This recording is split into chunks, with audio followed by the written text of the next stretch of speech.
Afternoon everyone, Ian from DIY Home and Gardening.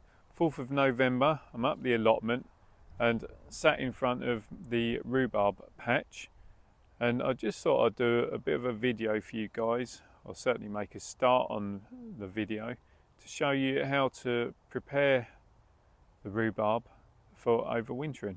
So let's turn the camera around, shall we?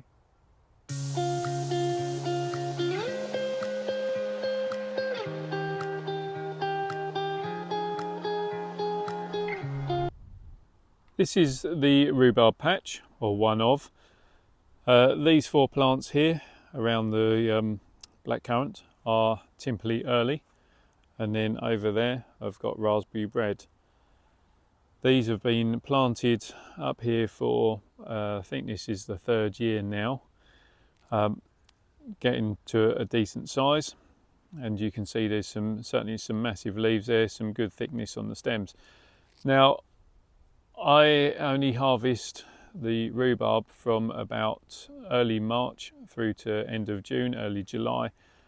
Once you get beyond July, although you've got some nice looking stems there, those stems actually become more bitter in taste, full of, well, more oxalates in there, which is not really a problem, but it's more the bitterness. And also, if you keep harvesting, then the plant is just going to get weaker and weaker. So as I say, I stop harvesting come certainly first, second week of July, depending on what the season's doing, and that gives the plant loads of opportunity to get some good size, vigour and strength back into the plant, and more importantly into this crown here, which is where you're going to get all the growth from. And indeed you can see some of the dormant buds, eyes, ready for next year.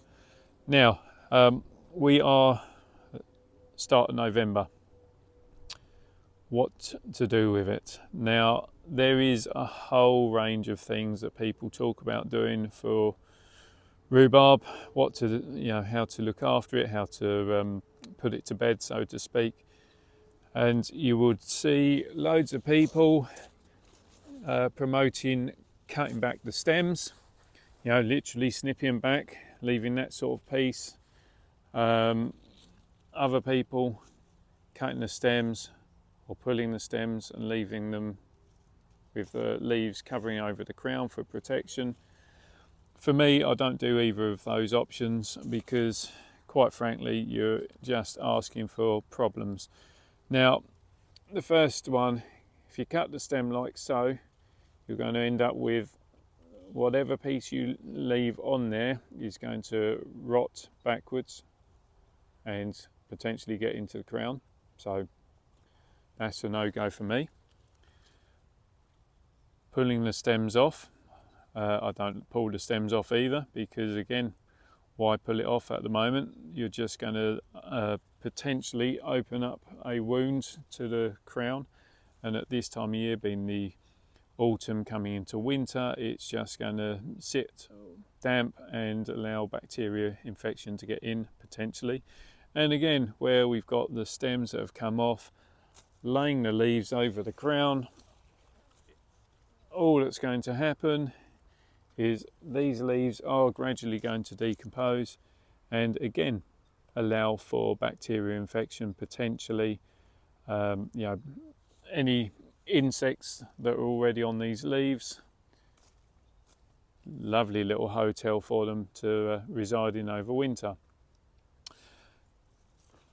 No thank you. So all I do over the course of however many weeks, I just take off the leaves or the stems that have finished doing their thing, and the plant tells you when it's ready because it goes limp, it goes brown or yellowish in coloration, and that signifies that the stem has detached itself quite naturally from the main plant.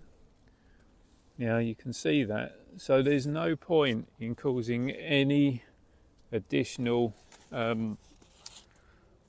damage to the plant itself. You don't need to. The plant's going to do that naturally for you. it detaches itself, and say over the course of a couple of weeks I'll literally just have a little pile of leaves there. See how easy that came away? That adds a little bit that didn't come away with it, so we can just take that, just make sure it's nice and clean, and we just go around pulling out any of the stems that have shown themselves to be finished. So following the clean up, all I then do is use this stuff, manure, which is my go-to.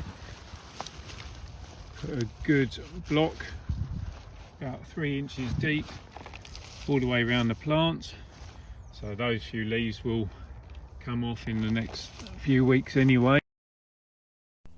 I'll mulch all the way around the crown like so. Try and get in there. So normally I would only do this once all the leaves are gone.